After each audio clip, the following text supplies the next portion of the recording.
அன்புள்ளம் கொண்ட தனுசு ராசி நேயர்களே, உங்கள் அனைவருக்கும் அமிர்தா ஜோதிடத்தின் சார்பாக இனிய தமிழ் புத்தாண்டு நல்வாழ்த்துக்கள்.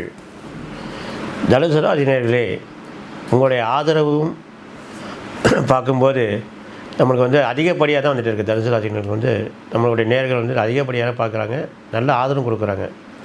அதெல்லாம் பார்க்கும்போது நம்மளுக்கு ஒரு மிக்க மகிழ்ச்சியாக இருக்குது. இந்த தமிழ் புத்தாண்டு பரப வருஷம்னு சொல்கிறோம் இல்லையா, அந்த பரப வருஷத்தில் உங்கள் ராசிநாதன் குரு தான் ராஜாவாக வர்றாரு.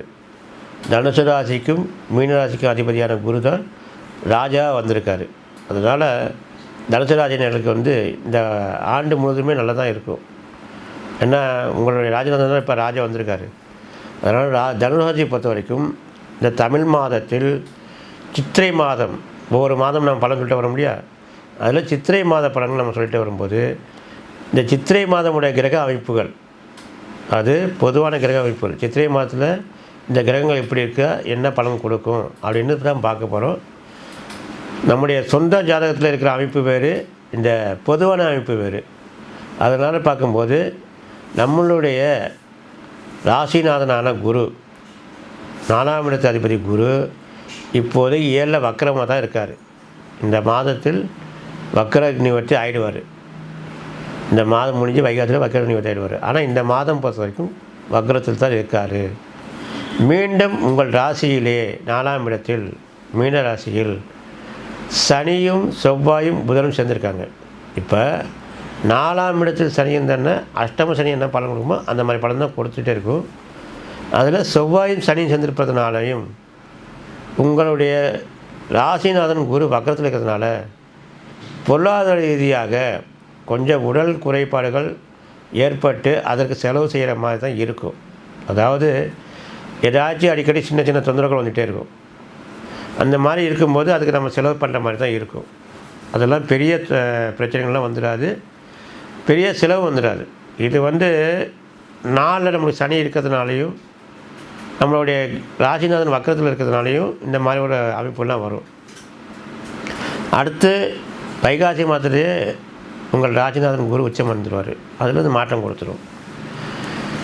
இந்த பிறந்த தமிழ் புத்தாண்டில் சித்திரை மாதத்தில் உங்களுக்கு சாதகமான ஆண்டாக தான் இந்த மாதம் தான் இருக்குது. உங்களுக்கு அதில் எந்த பாதிப்பும் கிடையாது. இப்போ உங்களுக்கு பொறுத்த வரைக்கும் 7 குரு வக்கர கீர்த்தி இருந்தாலும் வக்கர நிவர்த்தி ஆகிறதுக்கு இன்னும் ஒரு மாதம் இருக்கிறது. அதுக்குள்ளே நல்ல பலனை கொடுத்துருவார். அதே மாதிரி உங்களுக்கு 5ஆம் இடத்தில் சூரியன் உச்சம் பெற்றிருப்பார். இந்த பிறக்கின்ற மாதத்திலே 5ஆம் இடத்தில் சூரியன் உச்சம் பெற்று சுக்கிரனுடன் இருப்பார்.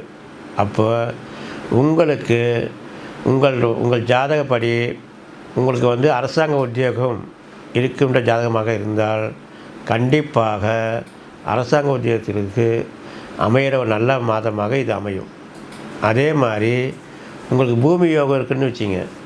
அந்த பூமி யோகம் இருந்தீங்கன்னா இப்போ உச்சம் பெற்றிருக்கு இல்லையா, செவ்வாய் வீட்டில் சூரியன், புதுசாக இடம் வாங்கிறது, புதுசாக வீடு கட்ட போகிறது, அந்த மாதிரி அமைப்புகளுக்கெல்லாம் சிறப்பாக அமையும்.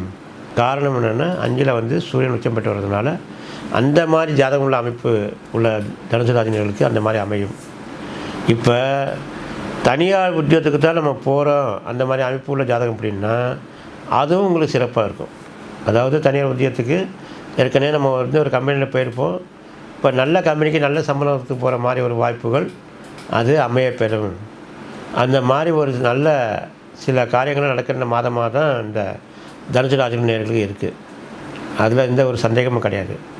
பொதுவாக இந்த மாதத்தில் கிரகநிலை வைத்து பார்க்கும்போது எந்த ஒரு குறையும் சொல்ல முடியாத அளவுக்கு கொஞ்சம் தனுசு ராசி நேயர்களுக்கு தான் இருக்குது. இருந்தாலும் உடல் ரீதியாக கொஞ்சம் நீங்கள் கவனம் எடுத்துங்க. ஏன்னா 4ல் சனி சஞ்சாரம் பண்ணிகிட்டே இருக்கார், செவ்வாய் சேர்ந்துருக்கிறதுனால உடல் ரீதியாக கொஞ்சம் அதிகப்படியான கவனங்கள் தேவையாக எடுத்துங்க. இந்த மாதத்தில் சந்திராஷ்டமம் உங்களுக்கு எப்போ வருது மட்டும் பார்த்துங்க. அந்த நாட்கள் தவிர்த்து மிச்சம் உங்களுக்கு சாதகமான நாட்களே பார்த்து எந்த ஒரு நிகழ்ச்சியாக இருந்தாலும் பார்த்து செய்யுங்க. அது உங்களுக்கு நல்ல கைமேல் பலனை கொடுக்கும். பிறந்த இந்த தமிழ் புத்தாண்டில் இந்த பரப வருஷம்னு சொல்ல முடியா, அது எல்லா நேர்களுக்குமே நல்ல பலன்களை கொடுக்கட்டும் அப்படின்னு சொல்லி இந்த பிறந்த தமிழ் புத்தாண்டு வாழ்த்துக்கள் சொல்லி விடைபெறுகிறோம். நன்றி, வணக்கம்.